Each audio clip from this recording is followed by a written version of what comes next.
I mean, I think what Grand Island's been through over the past 28 years has been pretty remarkable with that guidance from the 97 plan. And, you know, usually those plans only last about 10 to 15 years before really needing a refresh. So it's time. It was time to do it. And it's a great achievement that they were able to get this, make this a priority.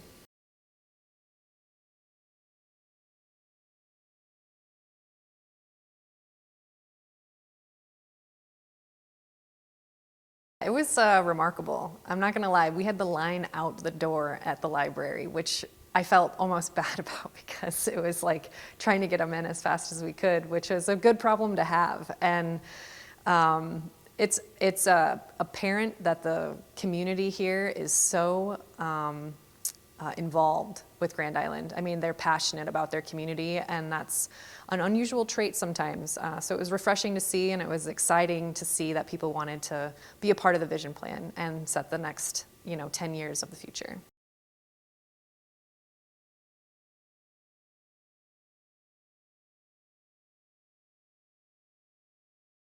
There was a lot. I think, the indoor rec facility is super important.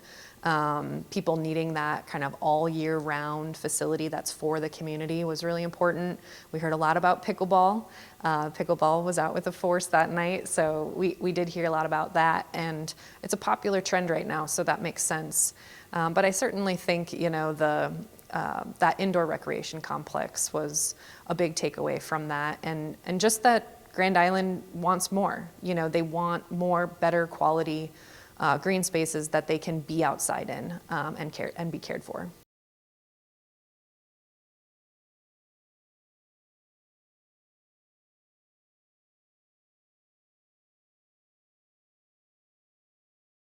It's going to be a delicate dance between development and park, like civic public spaces.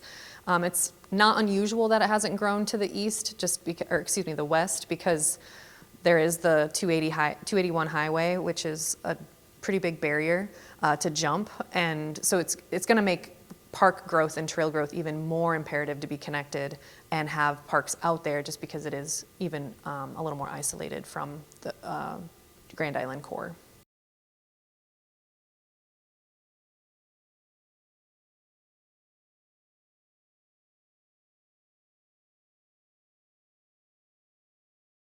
Well, I think it's going to be a challenge with some of the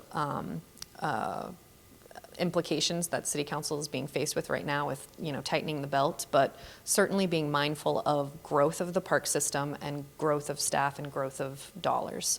That's going to be the thing that needs to be continued to be balanced and recognized over the years to come, so that people can still feel really prideful of their green spaces and facilities and programs in Grand Island.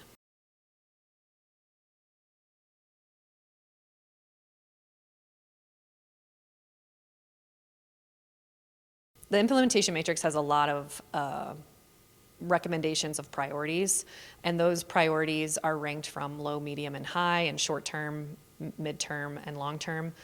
Unfortunately, there are way too many short-term and high-priority items that the city staff will need to be park staff will need to kind of evaluate which is the right thing to tackle at this time.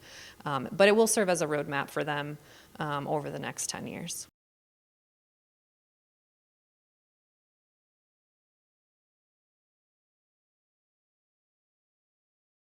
What I would want to see is continued expansion of our trail system here so that we can be connected to our parks. The parks are a really great asset, but if you can be able to bike or walk safely to them, that makes it even a stronger park system, and I know that that's a huge priority to the community. And I do think that indoor rec facility is a high priority, would be one of the, with the Good Life District, that's going to be a really great opportunity to kind of figure out what that looks like. There's a couple different civic buildings in that Good Life District that has the potential to serve the community and the members of the community long term. So I think those are the two big things that I would, if I was a Grand Island resident, those would be the things I would look for.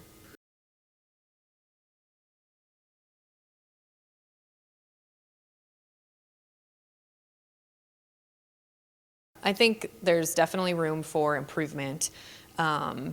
we saw in the benchmarking analysis and the comparison to the NRPA that there is, some FTE numbers that could be improved upon, and some operating expenses per population that they're ranking a little low in comparison.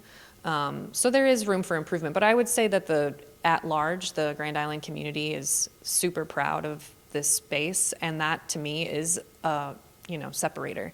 You've got people that are really vested in this community, that want change, that want growth, that want to bring good and showcase Grand Island, and I think that's a really unique trait for Grand Island.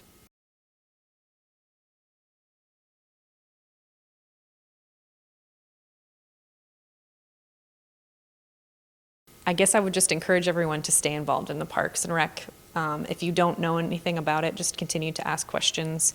If you're wondering why, just ask, because that's how we keeping people engaged is the way we can keep charting forward.